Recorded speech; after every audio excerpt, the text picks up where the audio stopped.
ವಿಶ್ವವಿದ್ಯಾಲಯದ ಎಲ್ಲ ವಿದ್ಯಾರ್ಥಿಗಳೇ, ಮಾಧ್ಯಮದ ಎಲ್ಲ ಸ್ನೇಹಿತರೆ, ತಮಗೆಲ್ಲರಿಗೂ ಕಾರ್ಯಕ್ರಮದ ಮೂಲಕ ನನ್ನ ನಮಸ್ಕಾರಗಳನ್ನು ತಿಳಿಸಿ, ಇವತ್ತು ಅತ್ಯಂತ ಸಂತೋಷದ ಸಮಾರಂಭ.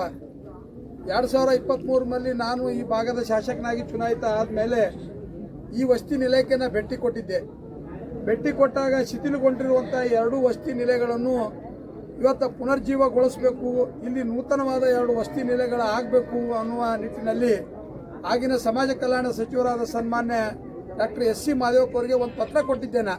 ನಮ್ಮ 2 ವಸತಿ ನಿಲಯಗಳು ಶಿಥಿಲಗೊಂಡವ, ಅದಕ್ಕೆ ನೀವು ನೂತನ ವಸತಿ ನಿಲಯಗಳಿಗೆ ನಮಗೆ ದುಡ್ಡು ಮಂಜೂರು ಮಾಡ್ಬೇಕಂತೇಳಿ ಒಂದು ಪತ್ರ ಕೊಟ್ಟಿದ್ದ ಕಾರಣವ ಆಗಿ ಇವತ್ತು ಸನ್ಮಾನ್ಯ ಆಗಿನ ಸಚಿವರಾದ ಎಸ್.ಸಿ. ಮಾದೇವಪ್ಪನವರು ಇವತ್ತು 11,90,00,000 ವೆಚ್ಚದ ಈ 2 ವಸತಿ ನಿಲಯಗಳನ್ನು ಅವರ ಕಾಲದಲ್ಲಿ ಮಂಜೂರು ಮಾಡಿದ್ದಕ್ಕಾಗಿ ಇಡೀ ಸಿಂದಗಿ ಮತಕ್ಷೇತ್ರದ ಮಹಾಜನತೆ ಪರವಾಗಿ ಸನ್ಮಾನಿತರಿಗೆ ನಾ ಇವತ್ತು ಅಭಿನಂದನೆಗಳನ್ನು ಸಲ್ಲಿಸಲು ಬಯಸ್ತಾ ಇದ್ದೀನಿ.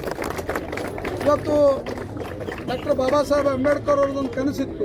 ಏನು ಕನಸಪ್ಪ ಅಂತಂದ್ರೆ, ನಮ್ಮ ಭಾರತದ ಮಹಾಜನತೆ ಇವತ್ತು ಶಿಕ್ಷಣವನ್ನು ಪಡಿಬೇಕಂತೇಳಿ ಅವರದ್ದು ಒಂದು ಕೂಗಿತ್ತು, ಅವರ ಕನಸಿತ್ತು, ಅವ್ರದ್ದೊಂದು ವಿಷನ್ ಇತ್ತು. ಶಿಕ್ಷಣ, ಸಂಘಟನೆ ಮತ್ತು ಹೋರಾಟ. ಬರೀ ನಾವು ಶಿಕ್ಷಣ ಕಲಿಬೇಕಂತಂದ್ರೆ ಇವತ್ತು ವಿದ್ಯಾರ್ಥಿನಿಗಳಿಗೆ ಅತ್ಯುತ್ತಮವಾದ ವಾತಾವರಣ ಇರಬೇಕು, ಅವರಿಗೆ ಮೂಲಭೂತ ಸೌಕರ್ಯಗಳಿರಬೇಕು. ವಸತಿ ನಿಲಯಗಳ ಜೊತೆ ಇವತ್ತು ಗ್ರಂಥಾಲಯಗಳು, ಆಟದ ಮೈದಾನಗಳು, ಶೌಚಾಲಯಗಳು, ಇವತ್ತು ಊಟದ ವ್ಯವಸ್ಥೆ, ಉಪಹಾರದ ವ್ಯವಸ್ಥೆಯನ್ನು ಅತ್ಯುತ್ತಮ ಗುಣಮಟ್ಟದಲ್ಲಿ ನೀಡಬೇಕನ್ನೋದು ಇವತ್ತು ಡಾಕ್ಟರ್ ಬಾಬಾ ಸಾಹೇಬ್ ಅಂಬೇಡ್ಕರ್ ಅವರು ಕನಸಿತ್ತು.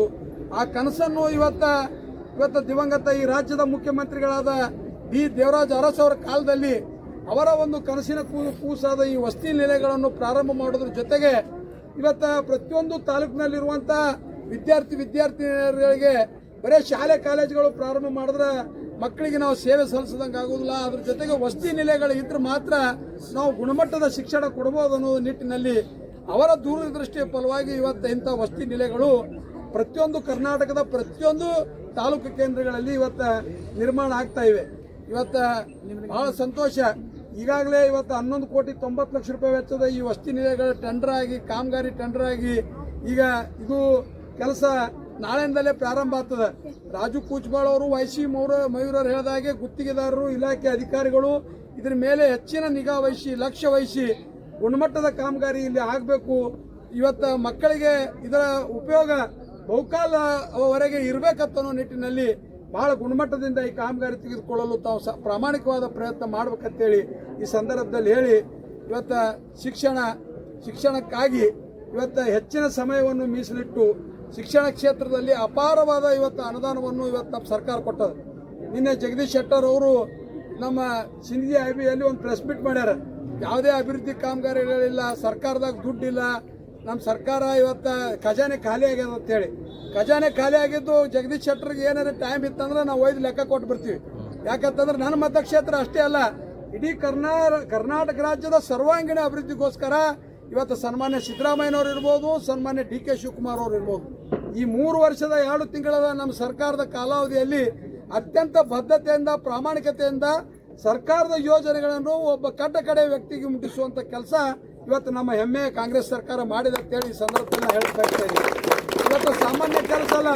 ಪ್ರತಿ ವರ್ಷವೂ ಸಹಿತ 60,000 ಕೋಟಿ ರೂಪಾಯಿ ಇವತ್ತು ಗ್ಯಾರಂಟಿಗಳಿಗಾಗಿ ಮೀಸಲಿಟ್ಟು, ಅಂದರೆ ಈ 3 ವರ್ಷದ ಕಾಲಾವಧಿಯಲ್ಲಿ ನಮ್ಮ ಸರ್ಕಾರ ಗ್ಯಾರಂಟಿಗಳಿಗಾಗಿ ಖರ್ಚು ಮಾಡಿದ ದುಡ್ಡು ಎಷ್ಟಪ್ಪ ಅಂತಂದ್ರೆ 1,43,000 ಕೋಟಿ ರೂಪಾಯಿ. 1,43,000 ಕೋಟಿ ರೂಪಾಯಿ ಇವತ್ತು ಪ್ರತಿ ವರ್ಷ ಇಡೀ ರಾಜ್ಯದಾಗೆ ಕಳೆದ ಚುನಾವಣೆಯಲ್ಲಿ ಮಾತು ಕೊಟ್ಟಾಗೆ ನಡೆದುಕೊಂಡಂಥ ಸರ್ಕಾರದ್ದು. ಸಿಂದಗಿ ಮತಕ್ಷೇತ್ರಕ್ಕೆ ನಿಮಗೆ ಆಶ್ಚರ್ಯ ಆಗ್ಬೋದು, ಬರೀ ಗ್ಯಾರಂಟಿಗಳಿಂದ ಇವತ್ತು ಜನರು ಎಷ್ಟು ಇವತ್ತು ದುಡ್ಡು ತೆಗೆದುಕೊಳ್ತಾರಪ್ಪ ಅಂತಂದ್ರೆ 224 ಕೋಟಿ ರೂಪಾಯಿ ಪ್ರತಿ ವರ್ಷ. 224 ಕೋಟಿ ರೂಪಾಯಿ ಬರೀ ಸಿಂದಗಿ ಮತಕ್ಷೇತ್ರಕ್ಕೆ ಇವತ್ತು ಗ್ಯಾರಂಟಿ ಯೋಜನೆಗಳಿಂದ ಜನರಿಗೆ ಸೇವೆ ಸಲ್ಲಿಸುವಂಥ ಕೆಲಸ ಆಗೈತಿ.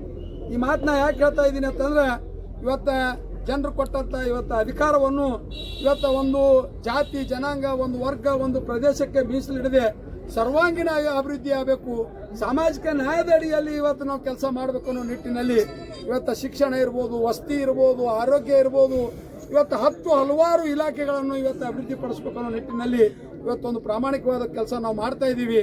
ಇವತ್ತು ಸಿಂದಗಿ ಮತ್ತು ಆಲ್ಮೇಲ್ ಮಧ್ಯೆ ಇರುವಂಥ ಹುನಳ್ಳಿ ಪಕ್ಕದಲ್ಲಿ ಒಂದು 8 ಎಕರೆ ಜಮೀನಲ್ಲಿ ಇವತ್ತು ಕಾರ್ಮಿಕರ ವಸತಿ ಸ್ಕೂಲ್ ಸಹಿತ ನಾವು ಮಂಜೂರು ಮಾಡಿಸಿದ್ದೀವಿ. 34 ಕೋಟಿ ರೂಪಾಯಿ ವೆಚ್ಚದ ಆ ವಸತಿ ಸ್ಕೂಲು ಆದಷ್ಟು ಬೇಗನೆ ಅಡಿಗೆಲ್ ಸಮಾರಂಭವನ್ನು ನೆರವೇರಿಸ್ತೀವಿ. ಅದಕ್ಕೆ ಯಾವುದೋ ಜಾತಿ ಜನಾಂಗ ಏನಿಲ್ಲ.